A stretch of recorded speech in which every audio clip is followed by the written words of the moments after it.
안녕하세요. 저는 50대에 다사다난한 삶을 산 남자입니다. 모든 사람의 삶이란 게 이런저런 일들이 많다고 하지만 사람의 삶이란 게 이렇게 오락가락 할 수 있다는 사실을 몰랐었는데 직접 살아보고 나니 삶이란 게 참 재미있고 어렵다는 걸 뼈저리게 깨닫습니다. 어렸을 때 저희 집은 꽤나 부유했습니다. 모자란 걸 모르고 살았었죠. 아버지가 사업을 하고 계셨는데 그게 잘 되어서 집주인들이 다니는 문과 사용인들이 다니는 문으로 나뉠 정도로 누가 봐도 으리으리한 집에서 살고 있었고 집을 보면 제가 다 으쓱했습니다.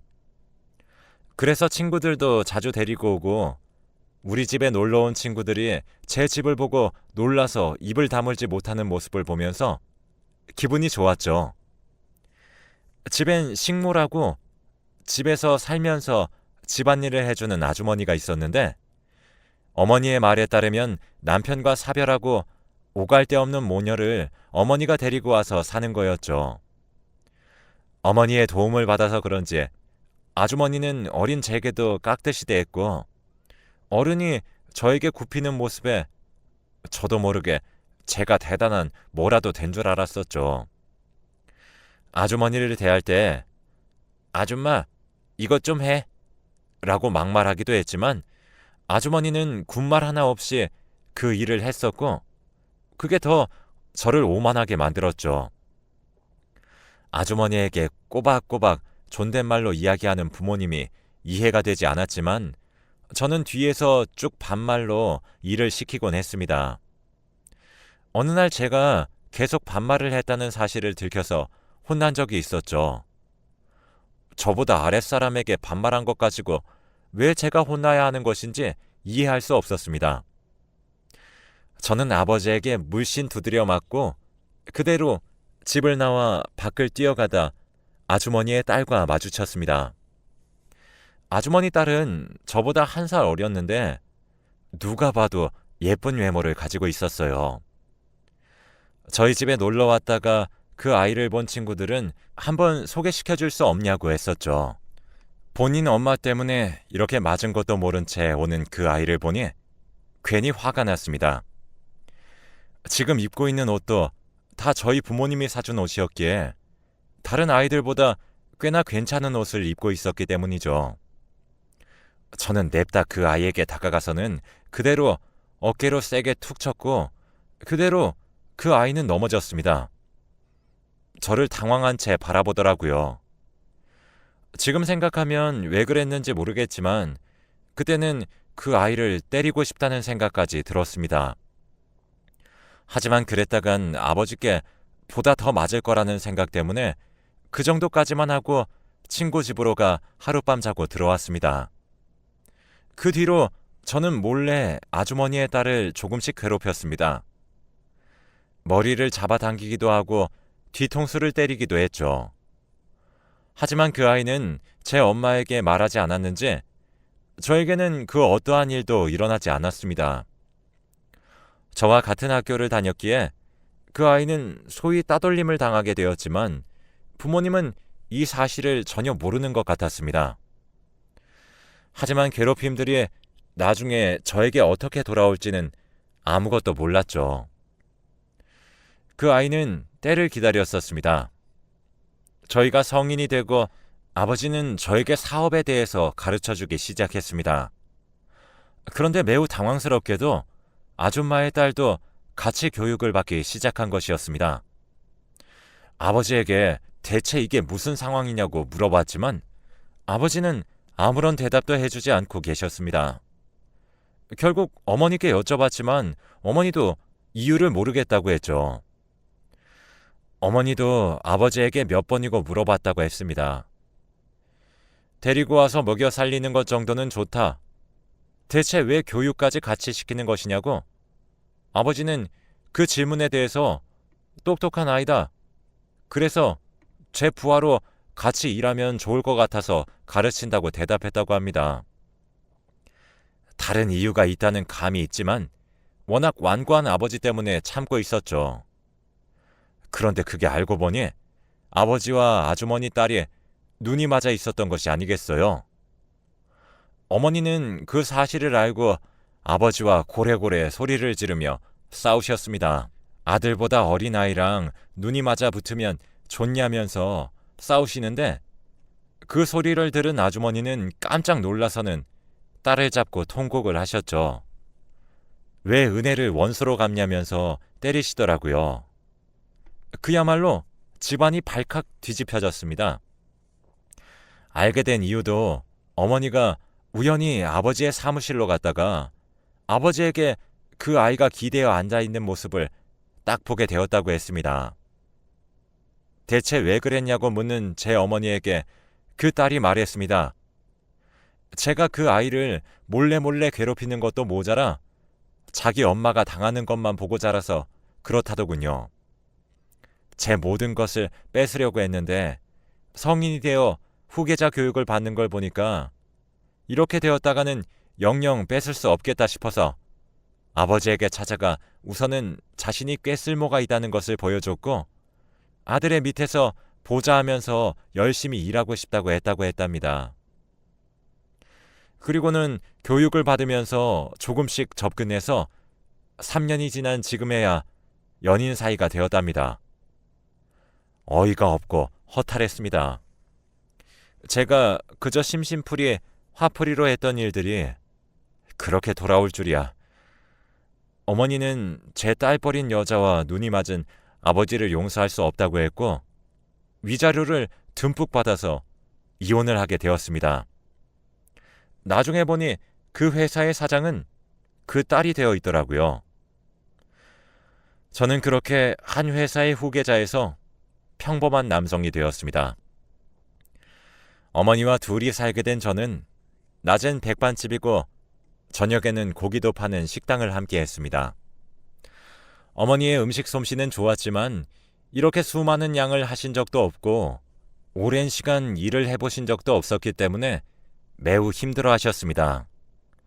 저도 일이라곤 해본 적이 없었기에 음식에 쓸 재료를 거래할 곳을 알아보는 것도 거절만 당하곤 했죠. 식당엔 손님이 잘 오지 않아 어머니와 저는 시장에서 더 이상 팔 수 없어 버린 채소들을 다 긁어왔고 그것으로 반찬을 해먹으며 버티고 또 시장 일을 도우면서 거래를 텄습니다. 몸이 붓고 배고픔 때문에 힘이 들어 그만두고 싶었지만 먹고 살아야 했기에 버티고 버텼고 일에 점점 익숙해질 무렵 저희 집은 입소문을 탔습니다. 손님들은 점점 많아져서 저는 밖에서 서빙하는 시간이 많아졌습니다. 어머니께서 아버지 일로 트라우마가 생겼는지 젊은 여성을 보는 것을 힘들어했기 때문입니다. 길 가다 조금이라도 그 아주머니 딸과 닮은 여성을 보면 화를 주체를 못하시는 어머니 때문에 저희는 이른 새벽 식당 문을 열어야 했고 늦은 시간 문을 닫았습니다. 제가 아무 생각 없이 한 일이 이렇게까지 된다는 사실에 후회 막심했지만 그래도 먹고 사는 일이 너무 급했기 때문에 그 일은 점점 가슴속에서 잊혀지게 되었습니다. 어머니도 한 해, 두 해 시간이 흐르니 점점 정상적인 생활을 할 수 있게 되었고 저는 안정적이 되어가는 생활 속에 제 과거를 속죄하고자 봉사를 시작했습니다. 어머니께 허락을 받고 주 1회 주먹밥을 만들어 거지들에게 음식을 나누어 주는 것이었습니다.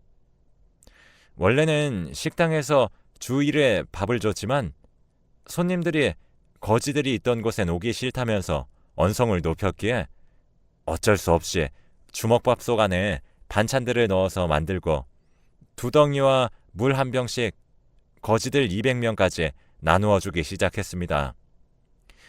남을 도우면서 살다 보니 조금씩 제 마음도 더 평안을 찾고 있었어요.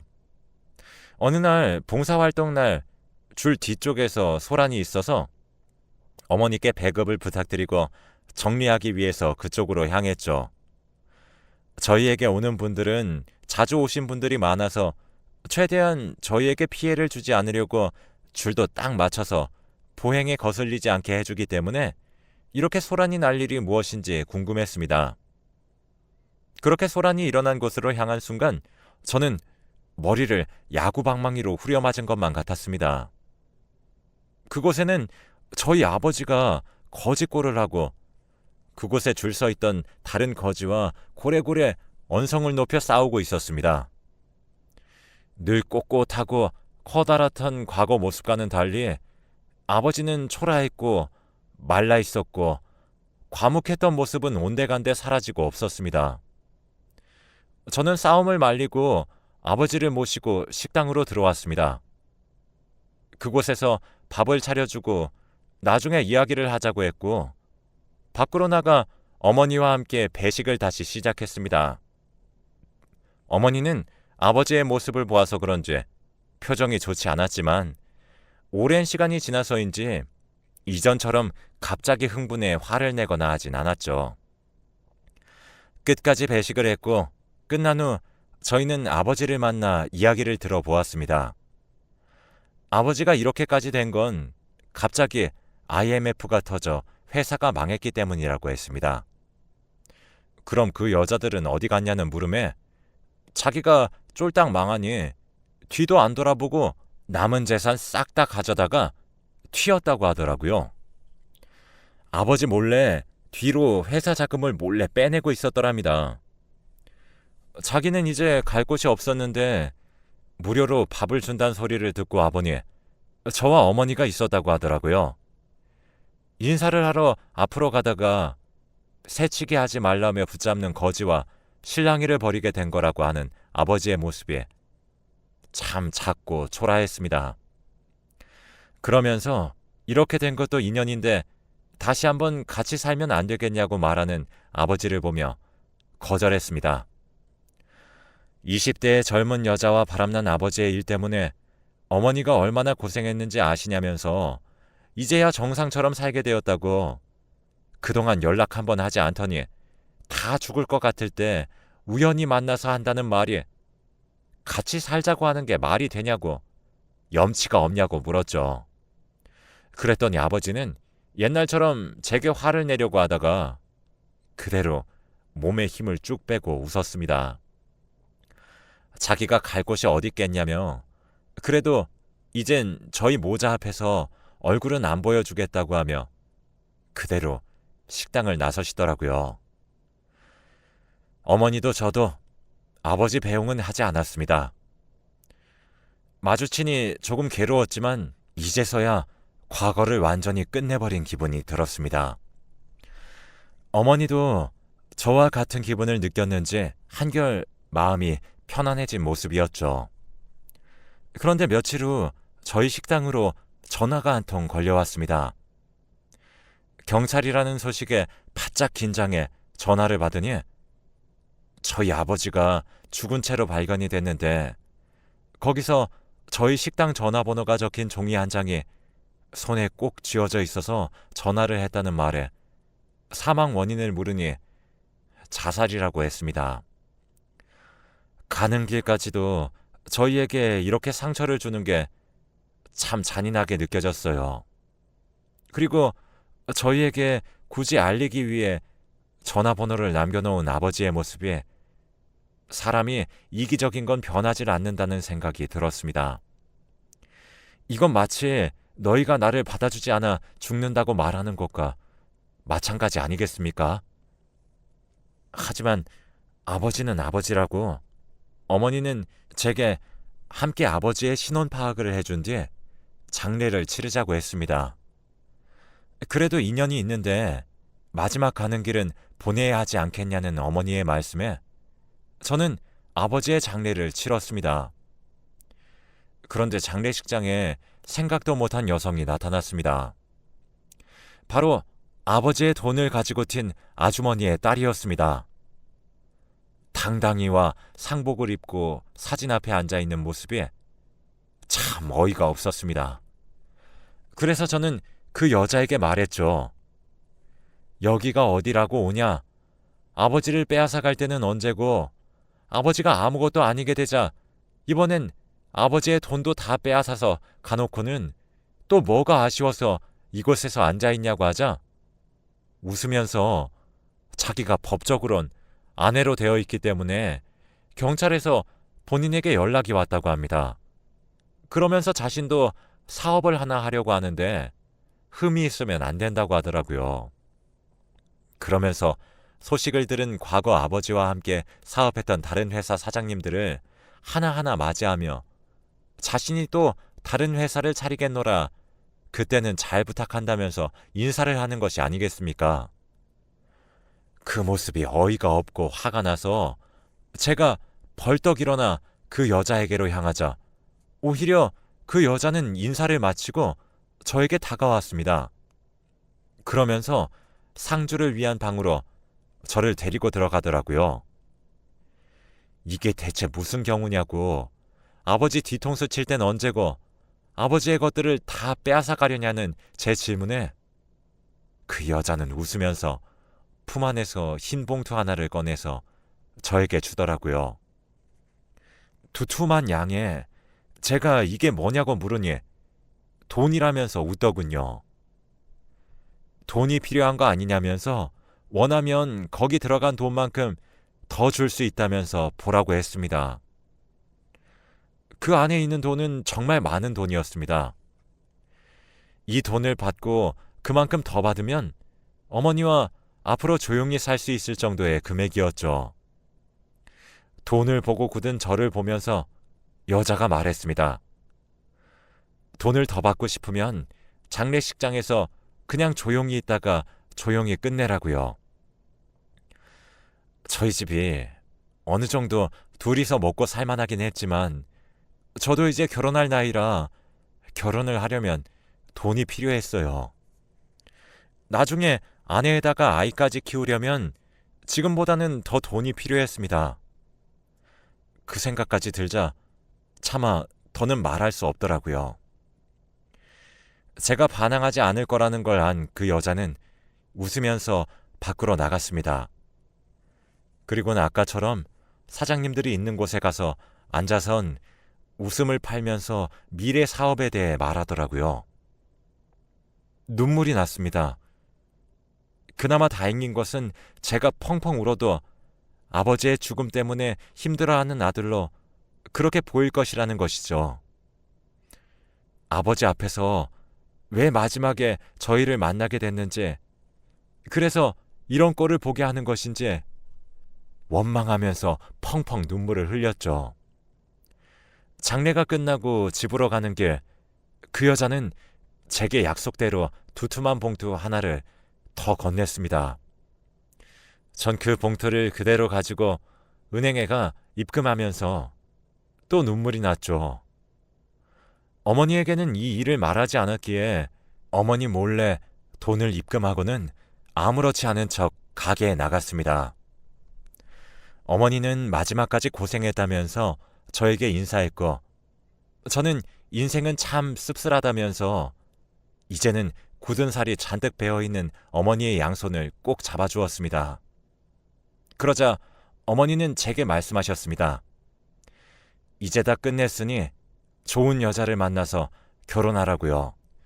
본인 병 때문에 젊은 여자를 못 만나고 있었던 걸 다 안다면서 이제는 엄마 걱정하지 말고 원하는 걸 하면서 살으라고 하셨습니다. 저도 사실 연애를 하고 싶었지만 아버지의 모습을 보니 누군가를 믿는다는 것 자체가 조금 어려운 상태였습니다. 어머니처럼 좋은 사람이 있는데도 바람을 핀 아버지를 보면 사람의 마음은 믿을 게 못 된다고 생각이 들었기 때문입니다. 저는 천천히 생각해 보겠다고 말하곤 어머니와의 대화를 마쳤습니다. 그리고 다음 날 과거 식모로 일하던 아주머니가 저희 식당으로 찾아왔습니다. 제가 무슨 낯으로 이곳에 찾아왔냐고 물으니 눈물을 흘리더군요. 제 딸이 정말 몹쓸 짓을 했다고 저희를 거두어준 사모님의 은혜를 원수로 갚아서 정말 죄송하다 말하며 이곳에서 일손이라도 도울 수 있게 해달라고 사정을 하기 시작했습니다. 어머니는 그 아주머니께 얼굴을 보고 싶지도 않으니 그런 말 꺼내지도 말라고 눈앞에서 사라져주는 게 되려 도움을 주는 것이라고 말하자 아주머니는 잠시 머뭇거리더니 허리를 푹 숙여 인사 후 가게를 나갔습니다. 그리고 다음날 봉사활동을 하는 날이었는데 아무것도 적힌 게 없는 돈만 담긴 흰 봉투가 식당으로 왔죠. 전혀 모르는 식당 손님이 누군가 여기에 주라고 하더라며 전해주더군요. 그 봉투는 다음 주와 그 다음 주에도 어김없이 왔습니다. 봉투 안에 들어있는 돈의 양은 매번 달랐습니다. 10,000원이었다가 50,000원일 때까지 누구인지 알 것 같아서 이제 그만해도 된다고 말하려 했지만 이야기를 전할 방법이 없어 봉투 그대로 쓰지 않고 집안에 그냥 두기만 했죠. 왜 그렇게까지 하는진 모르겠지만 그냥 저희들을 신경 안 쓰고 아주 없는 사람 취급하며 살아주길 바랐습니다. 그 사람들과는 어떤 거라도 인연 자체를 조금이라도 남겨두고 싶지 않았기 때문이죠. 그렇게 한 3년이 지나자 저희 집은 마음씨 착한 맛집으로 소문이 나서 눈코 뜰 새 없이 바빴고 더 크게 가게를 낼 정도가 되었습니다. 저도 결혼할 여자도 생겼죠. 식당에 자주 오는 손님이었는데 꽃집을 하며 어머니와 단둘이 사는 여성으로 지금의 제 아내입니다. 아내 어머니가 저희 식당에 단골 손님으로 오다 저희 어머니와 친해졌고 이야기를 하다가 선자리까지 가게 된 거죠. 그렇게 만나게 된 아내는 참 마음씨도 착하고 저와 마음도 잘 맞고 이야기도 잘 맞는 하늘이 내려준 사람 같았습니다. 제가 털어놓은 불온한 과거에 대해서도 따뜻하게 보듬어 줄 줄 아는 그런 따뜻한 태양 같은 사람이죠. 그래서 평생 함께하고 싶다는 생각이 들었습니다. 그렇게 결혼식을 올렸었는데 결혼을 하던 날 그 아주머니가 식장에 찾아왔습니다. 초청을 하지도 않았는데 어떻게 알았는지 제 쪽에 두툼한 돈 봉투를 넣고 그대로 떠나려고 해서 제가 그 아주머니를 잡았습니다. 그리고 이 돈은 필요 없으니 가져가시고 그동안 보내준 돈들도 하나도 안 썼으니 가져가시라고 하자 아주머니가 제게 꼭 좀 받아달라고 합니다. 사람이 나쁜 일을 하면 다 업보로 돌아오는데 제 딸이 한 일은 그 죄가 너무 크니 자기라도 무언가 해야 한다고요. 저는 그런다고 그 딸을 용서하지 않을 거라 하자 미안하다 말하며 아주머니는 그대로 식장 밖을 나갔습니다. 그렇게 결혼식을 끝낸 후 1년 후 눈에 넣어도 아프지 않을 아들 녀석을 품에 안게 되었습니다. 팔 크기도 되지 않는 작은 녀석을 품에 안으니 그 무엇이라도 갖고 싶은 건 모두 다 줘도 아깝지 않을 소중하고 소중한 존재였죠. 그런데 어느 날 아이가 열이 심하고 극심하게 울어대는 모습에 깜짝 놀라서 병원으로 향하니 아이의 모습을 본 의사가 수두라고 했습니다. 죽을 병은 아니고 이걸 걸렸으니 평생 면역이 생길 거니 걱정하지 마시라는 말에 갑자기 힘이 쭉 빠졌습니다. 아이가 아픈 모습을 보니 심장이 툭 하고 떨어지는 것 같은 기분을 느꼈거든요. 그래도 혹시 모르니 며칠 입원하자는 말에 잠시 아이를 아내에게 맡겨두고 휴게실로 왔을 때였습니다. 질긴 인연은 참 끊기지도 않는지 그 아주머니의 딸이 있더군요. 저를 보더니 서둘러서 와서는 제게 무릎을 꿇더랍니다.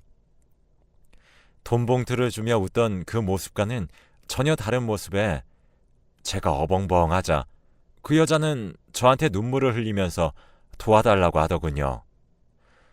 대체 무슨 일인가 싶었는데 그 여자와 아버지의 사이에 아이가 있었나 봅니다. 전혀 몰랐었는데 아버지가 돌아가시고 나서 임신 4개월인 것을 알았다고 하네요. 월경이 원래도 불규칙해서 임신이라고는 전혀 생각을 못했다고 하더라고요. 자기 아들을 살려달라는 말에 저는 대체 무슨 말이냐, 나보고 뭘 어쩌라는 거냐며 짜증을 냈습니다. 그러자 아이가 백혈병에 걸렸다고 말하더군요. 자기도 제 엄마도 골수가 안 맞는다면서, 주변에 아무리 기다려도 맞는 사람이 없다고 하면서 제 골수도 한 번만 검사해주면 안 되냐고 하더군요. 제가 다 어이가 없었습니다. 그런데 그때 뒤에서 아내가 다가오더니 저에게 도와주었으면 좋겠다고 하더군요. 대화를 다 듣고 있었던 모양입니다. 제 자식이 수두로만 아파도 이렇게 마음이 덜컥 내려앉는 심정인데 백혈병이면 어떻겠냐고 제 손을 꼭 잡는데 제가 할 말이 없어지더라고요. 저는 고뇌에 쌓였고 아주머니가 저희에게 계속 용서를 빌기 위해서 돈을 보내고 있었던 것을 생각하면서 그 여자에게 말했습니다. 아주머니의 노력을 생각해서 한번 검사를 받아주겠다고요.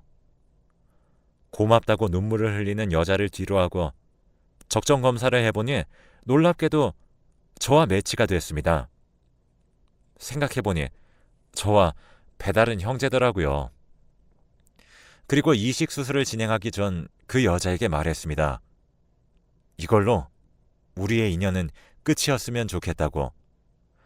원래는 그 아이가 내 동생이겠지만 난 동생은 없는 거라고 그랬더니 순순히 그 말에 응하더군요. 그리곤 수술을 무사히 마치고 병원에서 더 쉰 다음에 집으로 돌아왔습니다. 그리고 얼마 뒤에 제게 웬 주식 양도증이 도착했습니다. 그 여자가 그래도 수완은 상당히 했는지 다 죽었던 아버지의 회사를 살려서 상장까지 시켰고 자기가 가지고 있던 주식의 많은 양을 저에게 양도했던 거였어요. 그래서 전 뜻하지 않게 그 회사의 대주주가 되었습니다. 아버지에게서 받지 못했던 그 회사에 제 입지가 생기게 된 것이죠. 그렇게 큰 회사는 아니지만 이 주식만으로도 제 자식 하나 정도는 부족하지 않게 잘 키울 수 있게 될 것 같습니다. 물론 그 여자를 보고 싶지 않아 그 회사에 어떤 요구도 하고 있진 않지만요. 지금은 시골에서 작게 식당 일을 하면서 조용히 잘 살고 있습니다. 이 글을 읽어준 여러분들은 평안하시길 바랍니다.